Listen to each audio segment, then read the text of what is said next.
marching on square very soon. They will form up. Once they do that, we shall be expecting the special guest and the reviewing officer, who is the founder of the NDC, former President Flight Lieutenant Jerry John Rawlings.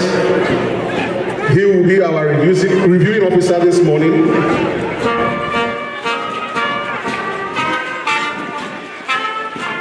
George.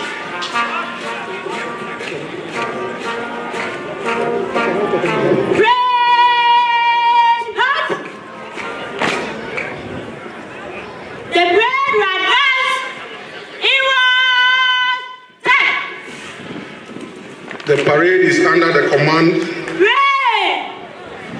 of Emmanuel Labi. The 2IC is Ernestina Kuma. She is currently commanding the parade and will soon hand over to the parade commander, who will take his orders from the reviewing officer, and then we shall begin proceedings in earnest.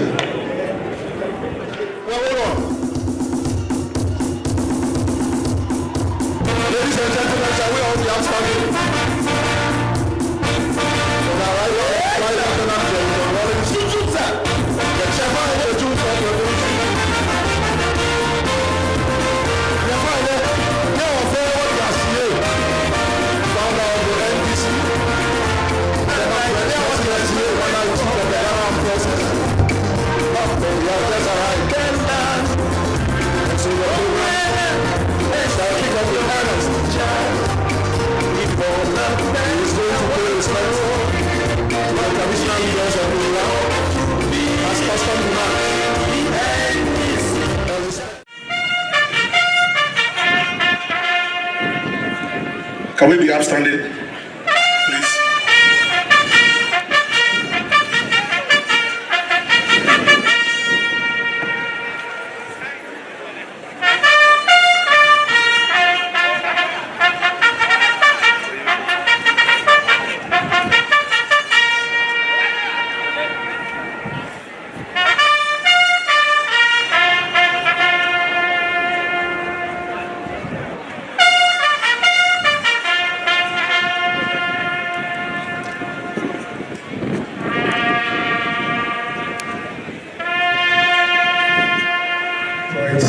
On parade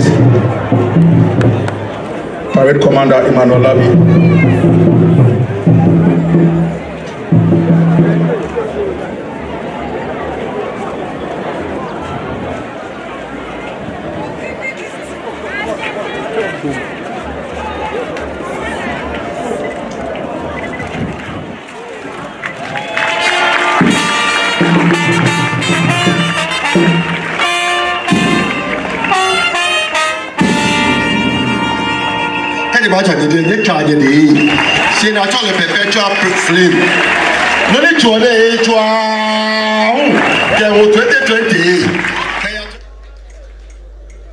It's been 40 years since June 4th, 1979. 4 decades ago, had the charge, the anger in the atmosphere been ignited anywhere between 12 midnight and 2 a.m., the explosion of June 4th, the explosion that took place on that June 4th would have happened on the early night of the 15th of May.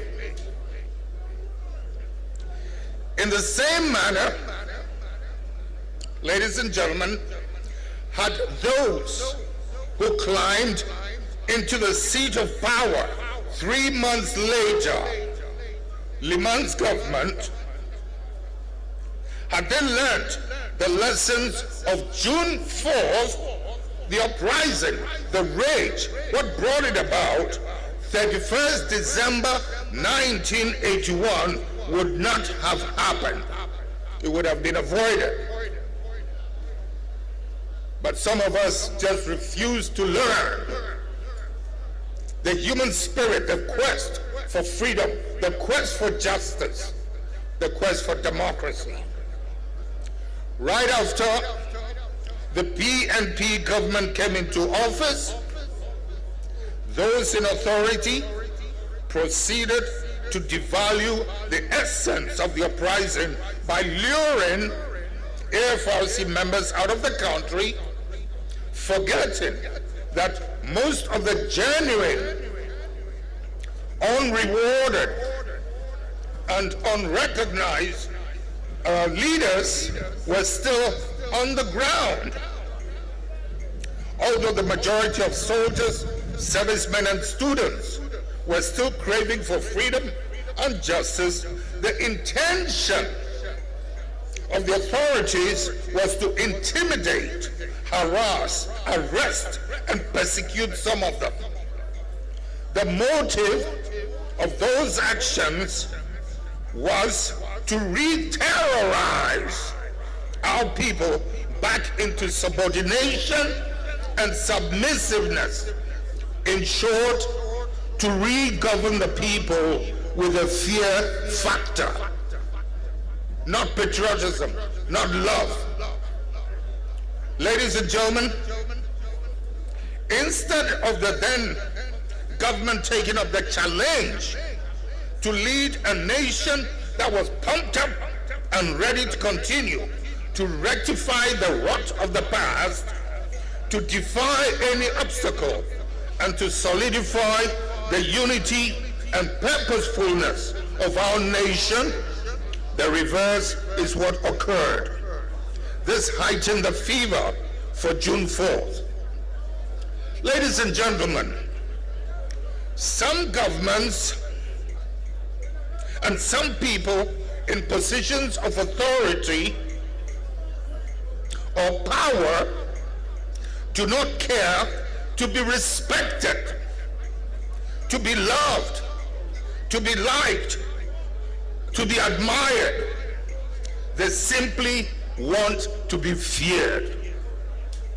Fear cages healthy defiance and feeds corruption and authoritarianism. Fear for the sake of it, exploited and abused, degenerates into hatred if not held in check.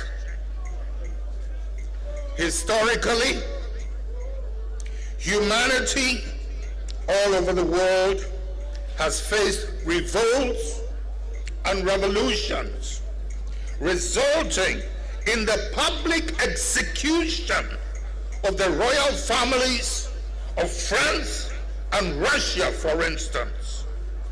The British royal family survived because the shock of what happened in France taught them a lesson some of us still have difficulties learning, about the basic fundamentals of freedom, justice, and democracy in governance.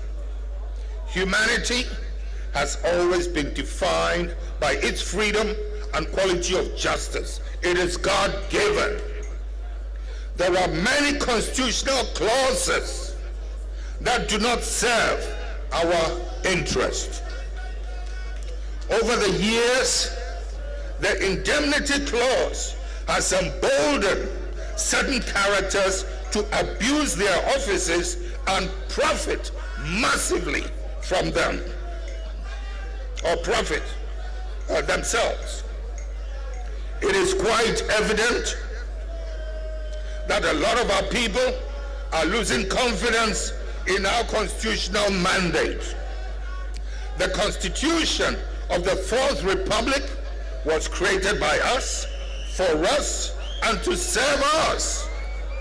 And in light of the 25 years, there is an unqualified need to reform or rewrite our current Constitution. An urgent Constituent Assembly ought to be established with the necessary powers to rewrite this Constitution. Their job would involve reviewing all the constitutional clauses, especially the problematic ones, like the transitional provisions, the indemnity clause, amongst others. This will ensure that everyone is equal before the law, encouraging transparency, accountability, and responsible governance.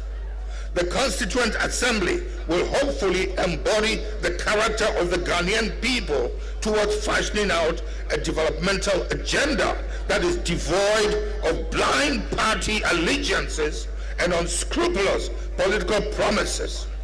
Our journey towards a developed nation rather ought to be an entrenched provision.